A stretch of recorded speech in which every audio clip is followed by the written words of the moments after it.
नमस्कार। SBT news में आपका स्वागत है। पेश है 2 अप्रैल रविवार सुबह 6:15 बजे राजस्थान की बड़ी खबरें।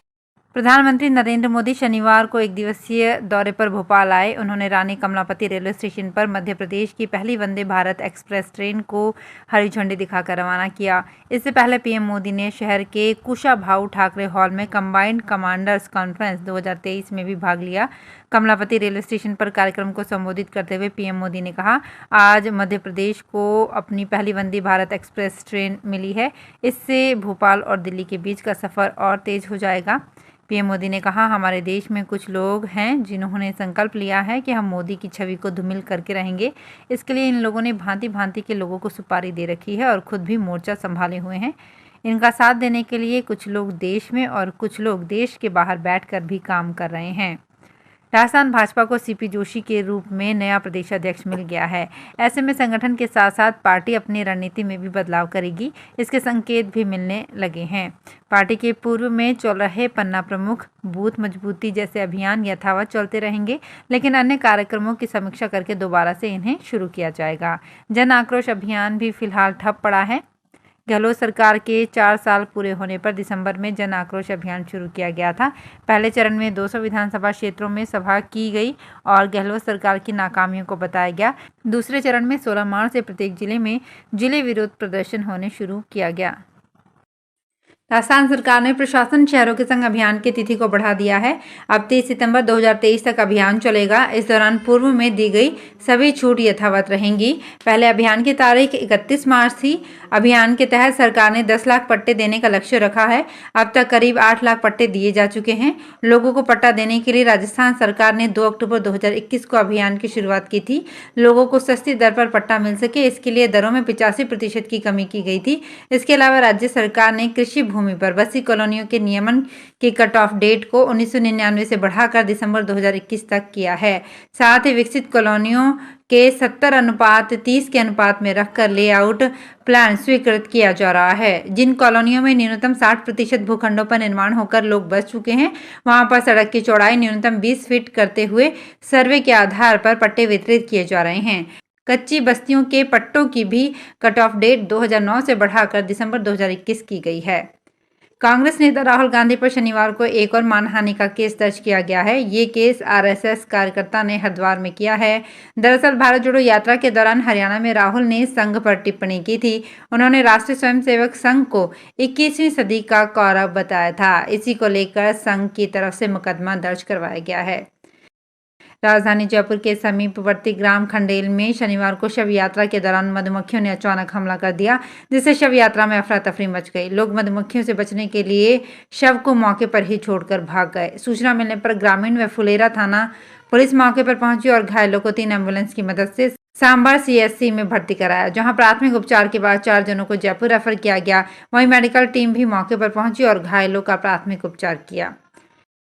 राजस्थान भाजपा प्रदेशाध्यक्ष पद से सतीश पूनिया के हटने के बाद पार्टी के धरने प्रदर्शन का नजारा बदल गया है। वो नेता भी नजर आने लगे हैं जो पिछले 3 साल में यदाकदा ही दिखे थे। सीपी जोशी के पार्टी की कमान संभालने के बाद पार्टी की ओर से शनिवार को जयपुर में पहला धरना प्रदर्शन हुआ। इस प्रदर्शन में पूर्व मुख्यमंत्री वसुंधरा राजे गुट के नेताओं का बोलबाला रहा। धरने से एक बार फिर संदेश देने की कोशिश की गई कि पार्टी में कोई गुटबाजी नहीं है और पार्टी एक है। राजस्थान के मुख्यमंत्री अशोक गहलोत ने कोटा दौरे पर राइट टू हेल्थ बिल के बारे में कहा कि चिकित्सक अहम छोड़ें और हड़ताल तोड़ें। अभी तो कानून पास हुआ है, नोटिफिकेशन जारी होगा, नियम कायदे बाकी हैं। चिकित्सकों को कोई गलतफहमी है तो बैठकर बात करें। उन्होंने कहा कि देश में राजस्थान पहला राज्य बन गया है जहां राइट टू हेल्थ बिल लाया गया है। इस संबंध में सर्वे कहता है कि एक परिवार की 55% आमदनी स्वास्थ्य पर खर्च हो जाती है। इस बिल से ये राशि बचेगी। बिल को लेकर आमजन तक संदेश नहीं पहुंचने के एक सवाल पर उन्होंने कहा कि स्वास्थ्य का अधिकार जनता के लिए ही है, इसकी जानकारी ऑनलाइन देखी जा सकती है। उन्होंने कहा कि इस बिल की जानकारी आम जन तक पहुंचाएंगे। 1 अप्रैल से अगर लाल बत्ती क्रॉस की, दुपहिया वाहन पर हेलमेट नहीं लगाया या कोई यातायात नियम तोड़ा तो आपका लाइसेंस जिंदगी भर के लिए निरस्त कर दिया जाएगा। एक बार लाइसेंस निरस्त होने के बाद आप कभी भी दोबारा लाइसेंस नहीं बनवा सकेंगे और ना ही वाहन चला पाएंगे। बढ़ते सड़क हादसों को रोकने के लिए केंद्र व राजस्थान सरकार ने सख्त नियम बनाए हैं जो 1 अप्रैल से लागू हो गए हैं। यातायात नियमों की पालना पूरी तरह से हो रही है या नहीं, इसकी मॉनिटरिंग सीसीटीवी कैमरों से की जाएगी। अब कमांड सेंटर में पुलिसकर्मी शहर के सभी सीसीटीवी कैमरों पर निगाह रखेंगे। यदि कोई यातायात नियम तोड़ेगा तो सीसीटीवी कैमरे में उसका नंबर कैद हो जाएगा। उस व्यक्ति के घर जाकर पुलिसकर्मी लाइसेंस को जब्त करेगा। उसे लाइसेंस के पोर्टल पर भी ब्लॉक कर दिया जाएगा। राजस्थान में 2 करोड़ रुपए की घूस मांगने के मामले में आरोपी निलंबित एएसपी दिव्या मित्तल को जमानत के एक दिन बाद ही शनिवार को अजमेर जेल के बाहर से एसओजी ने फिर गिरफ्तार कर लिया है। एसओजी के पास दर्ज एनडीपीएस के 3 केसों में दिव्या ने जांच सही तरीके से नहीं की थी, इस कारण गिरफ्तार किया गया है। अब इस मामले में एसओजी के अधिकारी पूछताछ करेंगे। एडीजी एसओजी अशोक राठौड़ ने बताया कि दिव्या मित्तल के खिलाफ अभी तक एसओजी में कोई शिकायत दर्ज नहीं है। दिव्या के पास एनडीपीएस की 3 फाइलें थी, इसकी जांच वो काफी समय से कर रही थी। इन फाइलों में मित्तल की ओर से जांच में गड़बड़ी करना सामने आया है, इसलिए एनडीपीएस एक्ट के तहत जांच अधिकारी दोषी होता है। राजधानी जयपुर में निजी स्कूलों पर मनमानी का आरोप लगाते हुए शनिवार को अभिभावकों ने प्रदर्शन किया। एक मामला Rukmani Birla modern high school से जुड़ा हुआ है।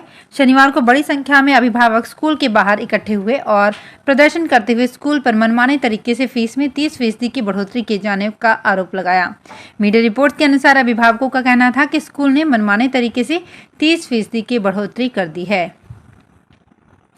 राजस्थान में स्वास्थ्य विभाग की एक एएनएम आसमान में हेलीकॉप्टर को उड़ता देखती तो उसमें बैठकर उड़ान भरने की इच्छा होती थी। उनका ये सपना रिटायरमेंट पर पूरा हुआ। परिवार के लोग उदयपुर से 5 लाख रुपए में हेलीकॉप्टर मंगवाकर उन्हें विदा कराने पहुंचे। एक बार तो हेलीकॉप्टर को देखकर वे भी चौंक गई। दरअसल भीलवाड़ा की रहने वाली शांता जिनकर मुख्यालय से करीब 100 किलोमीटर दूर श्यामपुरा पीएससी में पिछले 6 साल से पोस्टेड थी। 31 मार्च को इनका रिटायरमेंट था। परिवार के लोग उनकी इच्छा का ध्यान रखते हुए हेलीकॉप्टर लेकर उन्हें विदा कराने पहुंचे थे।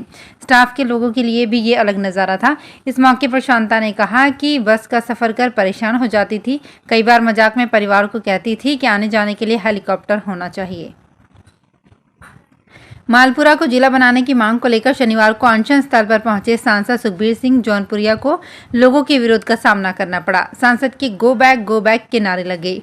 लोगों ने जिला बनाने की मांग में सहयोग नहीं देने का आरोप लगाया। हालांकि विरोध के बाद उनकी मांगे समर्थन में सांसद ने भी इस्तीफा देने की बात कही। इसके अलावा अनशन स्थल पर राजनेताओं के बीच तीखी नोकझोंक भी हुई। जयपुर ग्रेटर नगर निगम के शहर की सफाई व्यवस्था में सुधार के तमाम दावे कई इलाकों में फेल होते नजर आ रहे हैं। डोर टू डोर कचरा संग्रहण की व्यवस्था बेपटरी हो रही है। हालात ये हैं कि जगह जगह कचरे के ढेर लगे हैं। बारिश होने के साथ ही संक्रमण फैलने की आशंका बनी हुई है। इससे बच्चे खेलने के लिए घर से बाहर निकल नहीं पा रहे हैं। वार्ड संख्या 109 के मॉडल टाउन के लोग इसी परेशानी से 2-4 हो रहे हैं। पंजाब कांग्रेस के पूर्व प्रधान व पूर्व क्रिकेटर नवजोत सिंह सिद्धू पटियाला जेल से रिहा हो गए। सिद्धू 317 दिन बाद पटियाला सेंट्रल जेल से बाहर आए हैं। उन्होंने पटियाला में हुए रोडरेज केस में 1 साल की कैद काटी। सिद्धू के बाहर निकलने पर समर्थकों ने उनका स्वागत किया। इससे पहले सिद्धू की रिहाई में देरी होती रही।